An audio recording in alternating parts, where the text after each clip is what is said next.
আসসালামু আলাইকুম এভরিওয়ান, সবাই কেমন আছেন? আশা করি ভালো আছেন। আমি রাহি বলছিলাম নারায়ণগঞ্জ থেকে। সকাল সকাল মুরগি ঘরে চলে আসলাম মুরগি খাবার পানি দেওয়ার জন্য। তো আইসা আগে দেখলাম সবগুলা ঠিকঠাক আছে কিনা। মাশাআল্লাহ সবাই সুস্থ সবল আছে, তো সুস্থ যেহেতু আছে তাহলে কোনো ওষুধ টষুধ দিতে হবে না।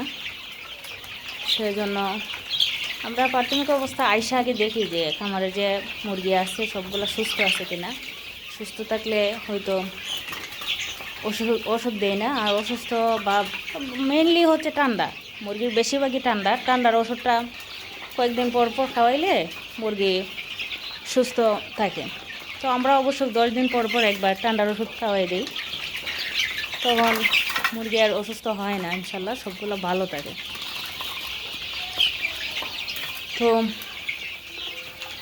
দেখেন মাশাআল্লাহ কত সুন্দর সুস্থ সবল, ওরা সবাই খাচ্ছে। খাবার দেওয়ার পরে মারামারি করে খাবার খাইতেছে। এই যে অবশ্য এই মুরগিগুলো আজকে চলে যাবে, সিলেটে। এগুলা বুকিং হয়ে গেছে, গতকালকে হয়তো আপনাদেরকে আপডেট দিছিলাম যে এগুলা বুকিং হয়ে গেছে, সিলেট চলে যাবে। দেখ আলহামদুলিল্লাহ সবগুলো সুস্থ আছে। দেখি আমাদের ফার্মি মুরগির কী অবস্থা।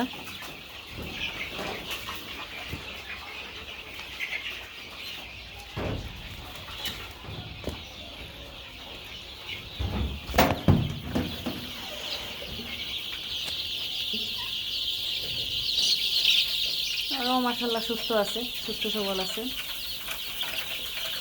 কোনো সমস্যা দেখা যাচ্ছে না, সবাই ভালো আছে। তো সকাল সকাল আমরা মুরগির ঘরে আইসা প্রাথমিক অবস্থায় এই জিনিসটা আগে ঘুরে দেখি যে কোনো অসুবিধা আছে কিনা, মুরগিগুলো সুস্থ আছে কিনা মেনলি। তারপর খাবার পানি ওষুধ আমরা দিয়ে থাকি।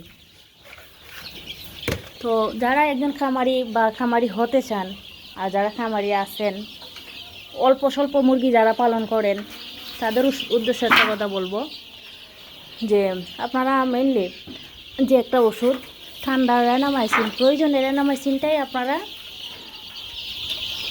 কন্টিনিউ 10 দিন পর পর খাওয়াই যাবেন, তাইলে আর মুরগি অসুস্থ হবে না। আর মুরগি সুস্থ থাকলে ভালো এত ওষুধ খাওয়াইতে হয় না। তো ভালো থাকবেন সবাই, সুস্থ থাকবেন, আল্লাহ হাফেজ।